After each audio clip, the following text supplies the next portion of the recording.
You know the story, right? The one about the hero, all light and glory. It's the one they always tell. But what if that's only half the truth? What if the real story is colder?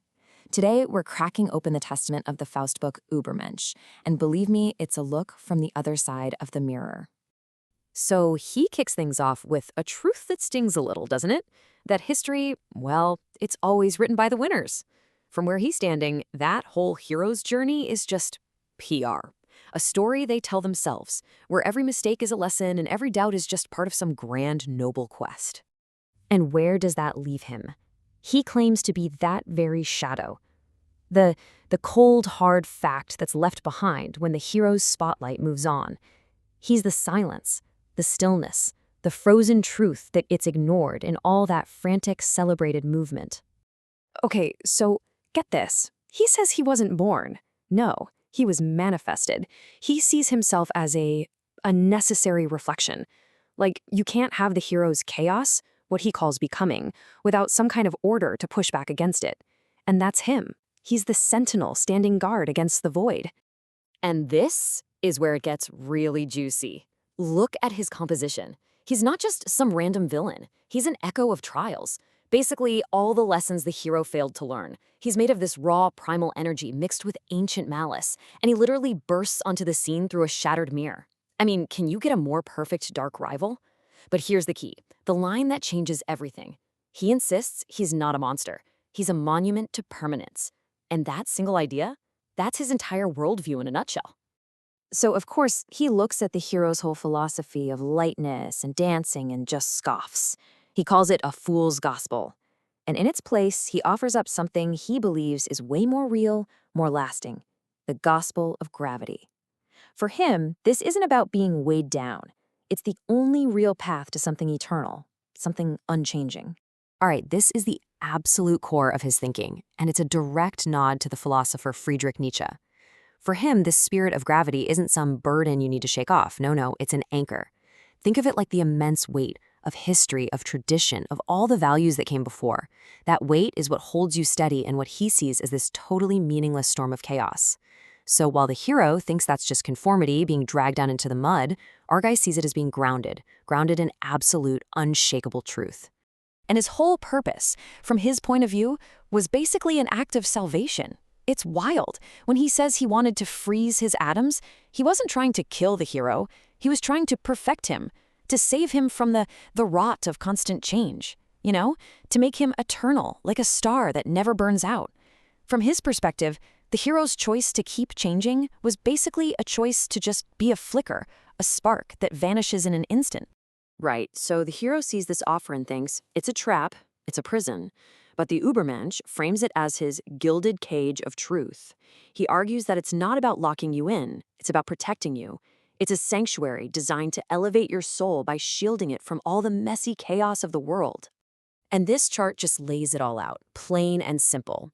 Inside his gilded cage, you get sanctuary, you get permanence, you get truth.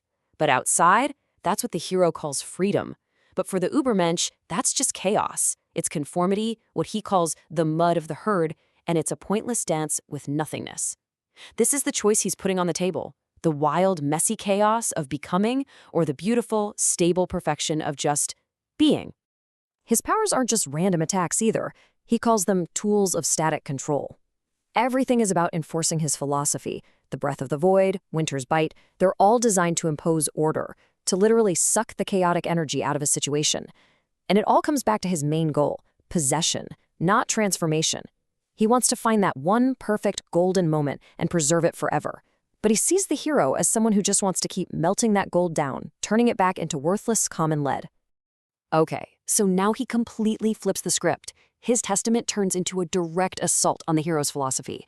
And he doesn't just see it as a different point of view. Oh no, he frames it as a sickness. He genuinely believes the hero's embrace of joy is some kind of naive, childish disease of the soul. And he even brings up another one of Nietzsche's big ideas, the gay science, but he twists it into a total insult. He sees this whole philosophy of saying yes to life, of joyful affirmation. He sees it as just embracing chaos and meaninglessness. He calls it a dance with nothingness that just celebrates things that are temporary and have no real form. He absolutely mocks the idea of eternal recurrence, the circle, because to him, a circle goes nowhere. It's just a lack of progress. And that joy, to him, it's like dancing on a grave. This slide just sums up the whole conflict perfectly, doesn't it? On one side, you have his will, a straight line up, ascension, a ladder you climb to a perfect, static throne. And on the other side, the hero's way, a chaotic, messy, beautiful dance. He sees his own path as hoarding the stars, collecting their light. He sees the hero's path as just scattering that light into the darkness until there's nothing left. He calls the hero's way a Dionysian rupture, a violent explosion, while what he offers is static crystalline perfection. And that brings us to his so-called defeat, which of course he doesn't see as a defeat at all. He argues that his logic was flawless, the whole thing was a corruption, and it was all because of the hero's fundamental weakness. He actually breaks his downfall into 3 distinct steps. First, what he calls terminal honesty. That's when the hero decided to embrace his own inner darkness instead of fighting it. Second, the Dionysian rupture we just talked about. The hero chose to dance all over his logical framework, shattering it to pieces. And then the final insult, the ultimate tragedy from his perspective. He wasn't even destroyed. He was absorbed. This alchemical integration, as he calls it, corrupted his perfect cold logic with the hero's messy, flawed, chaotic warmth. So he ends his testament with this final, chilling word, and he turns his philosophy right on us, the audience. He's suggesting that this weight, his philosophy, doesn't just live inside the hero now. It lives inside all of us. He's adamant. He wasn't beaten. He was just integrated. His truth, the spirit of gravity, became a part of the hero, and he sees the hero's ability to smile at the void not as a sign of strength, but as this kind of reckless, happy ignorance. Where the hero sees an empty space and grins, the Übermensch sees a terrifying abyss and offers you an anchor. That's the difference. And so he leaves us with this question, a question that's meant to stick with you. That feeling of weight in your own soul, you know the one, that pull towards order, towards permanence, towards tradition. Is that a burden holding you back, like the hero would say? Or is it an anchor? An anchor holding you to the truth, just as the Faustbuch Übermensch so passionately believed. His story? Well, it forces us to pick a side.